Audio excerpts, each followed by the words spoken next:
여러분 안녕하십니까. 직설사설 박재일의 직설사설입니다.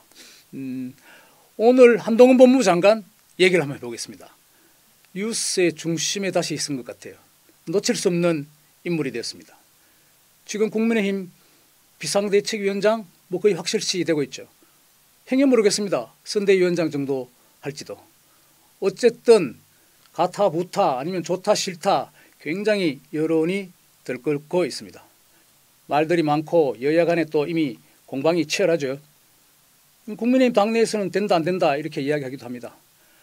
한 장관을 보고 세련된 이미지, 말 잘하는 언변, 훌륭한 백그라운드 이런 걸 놓고는 우리 당의 보석 같은 존재다 이렇게 이야기를 하기도 하지만 또 야당에서는 이건 뭐야 윤석열 대통령의 아바타 아니야 이렇게 격하하기도 합니다. 어떤 이들은 제3자에서는 3자들은 걷지 않는 복권 같다 이렇게 또 칭하기도 합니다. 하여간 한동훈 장관이 제가 보기에는 정치 신예로서 연예계를 보면은 라이징 스타라고 할까요? 떠오르는 새로운 인물인 것은 확실해 보입니다. 한동훈 장관의 등판은 제 생각에는 윤석열 대통령으로서는 자신의 정권의 정체성을 확실히 하고 정면 돌파해 보겠다 하는 의도로 보입니다.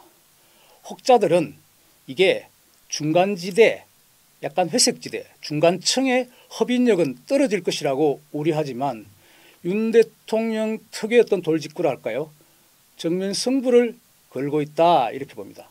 거기에 책임자가 한동훈이고 정체성도 갖고 또 한편으로는 가장 능력을 보여줬다. 대야 투쟁에서 국민의힘 의원들 30명 이상 몫을 했다는 거 있잖아요.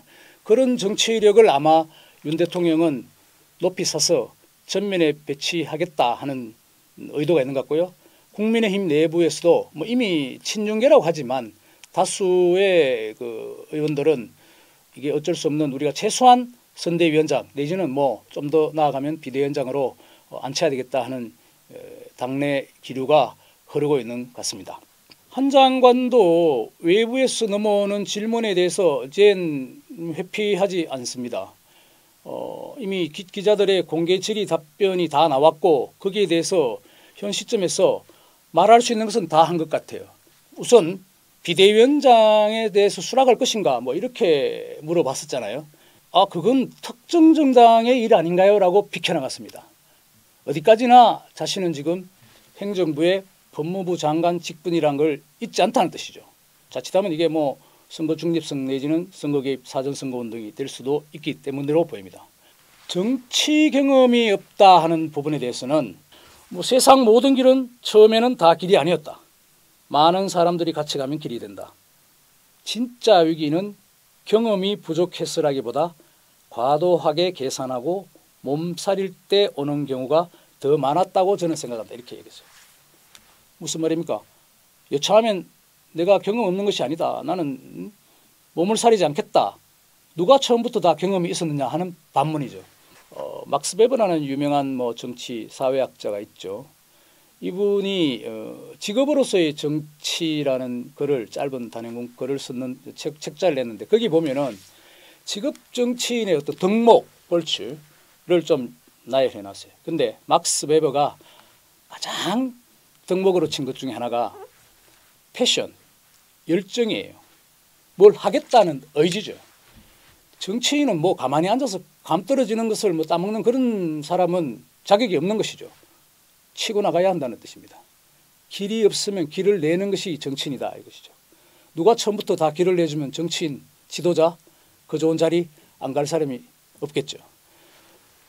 그런 측면에서 한 장관이 자기가 돌파 의지를 내비쳤다는 것은 제가 보면 좋게 점수를 준다면 패션, 정열을 좀 갖고 있다 이렇게 보여집니다. 한동훈의 좀 아킬레스건이라 할까요? 비판을 많이 받는 부분이 윤 대통령과 좀 평행선을 달리는 검사 출신이라는 것이죠. 그래서 한편으로는 윤 대통령의 아바타라고 야당에서는 지금 공격하고 있습니다. 이 부분에 대해서 한동훈 당신은 어떻게 생각하느냐 이러니까 또 그리고 한동훈 당신은 되면은 뭐 선거직에 나가면 대통령 윤석열의 어떤 지시를 따를 것이 아닌가 이런 지적이 있자 여기에 대해서 또 한 이야기를 했죠.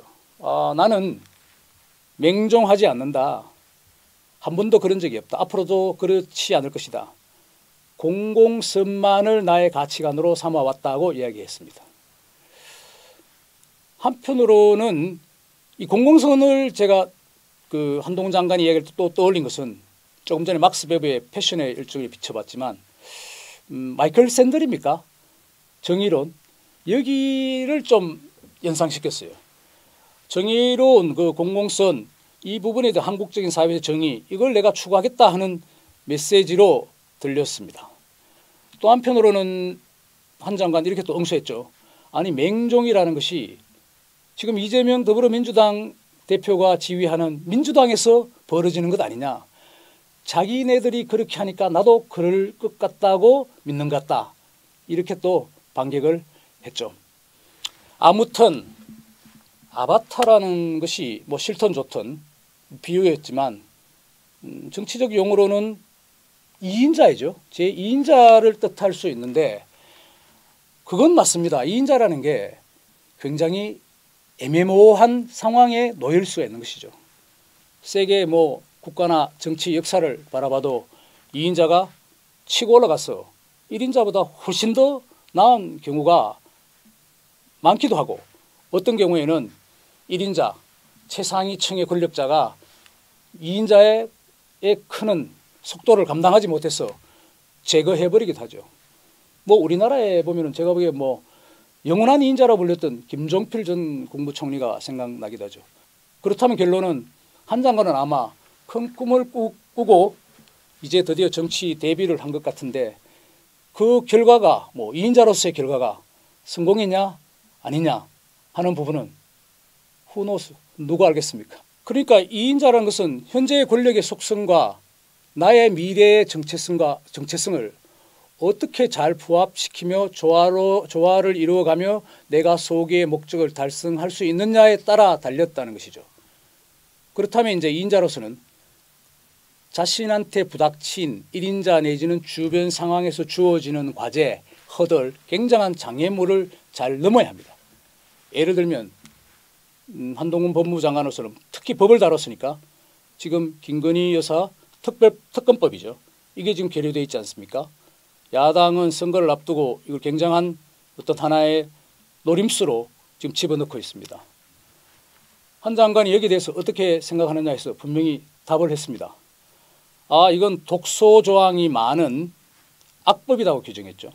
선거 전에 선거운동하기 위해서 만드는 법 같다 이렇게 이야기를 했습니다. 그래서 빠져나가긴 했는데 자 그럼 과연 이 악법이 만약에 물론 뭐 윤석열 대통령이 거부할 수도 있겠습니다만 한 장관의 어떤 중간 지대로서 이 부분을 헤쳐나갈 수 있는 상황이 올 수도 있겠죠.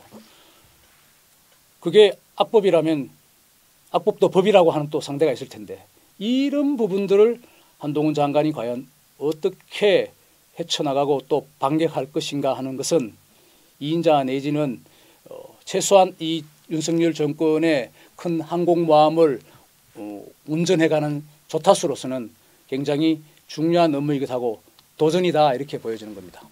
한동훈 장관의 비대위원장은 사실 제가 보기에는 본인의 정치적인 향후 미래 이력으로 봐서는 뭐 김종인 위원장도 그런 이야기를 한 것 같은데 그렇게 플러스가 되지는 않을 것 같아요. 좀 마이너스일 수 있다는 거죠. 너무 초기에 이게 자신의 정치 이력에 에너지를 소모한다는 측면입니다. 2인자로서 했던 내공과 돌파력을 가진다면 훨씬 더 빠른 시기에 자신이 원하는 위치를 점할 수 있겠죠. 뭐 예를 들면 지금 여론조사에서 이재명 다음으로 지금 한동훈이 차기 대선 후보의 그 지지율이 나오고 있지 않습니까?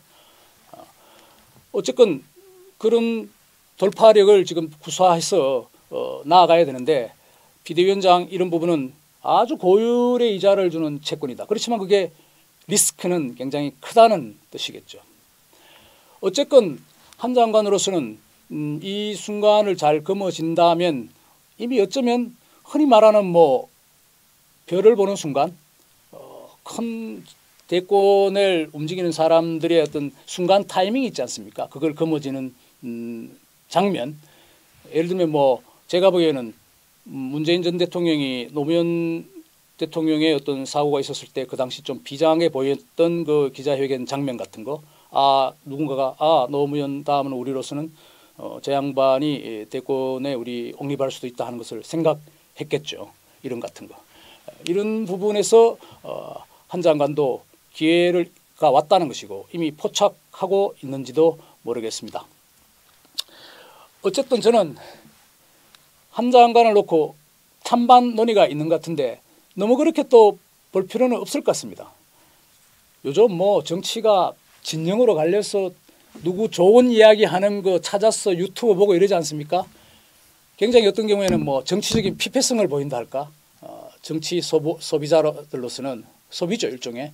자기가 좋아하는 편을 소비하는 것인데 뭐 그런 분들은 또 그렇다 치고 그래도 좀 더 나은 한국 정치의 미래를 생각하시는 분들이 있다면 그냥 한번 정치적 라이징 스타가 뜨는 문제에 있어서 어떻게 잘 헤쳐나갈지를 지켜보는 것도 재미가 있을 것 같아요. 뭐 예를 들면 뭐 손흥민 축구 선수가 뭐 10대 때부터 커가는 장면을 지금까지 보았다면 즐겁지 않습니까? 뭐 실패하는 경우는 내가 또 안타깝게 생각할 수도 있고 우리가 반면교사로 삼을 수도 있고 뭐 이정우가 또 메이저리그를 갔는데 그런 걸 또 뭐 성공할지 실패할지 두고 보는 재미도 있을 것 같습니다. 정치도 약간 그런 스포츠적인 관전자 입장에서 한 번쯤 보시는 것도 내 생활에 윤택하지 않을까 이렇게 저는 개인적으로 여기고 있습니다. 여러분 생각은 어떻습니까? 박재일의 직설사설 오늘 여기서 마치겠습니다. 고맙습니다.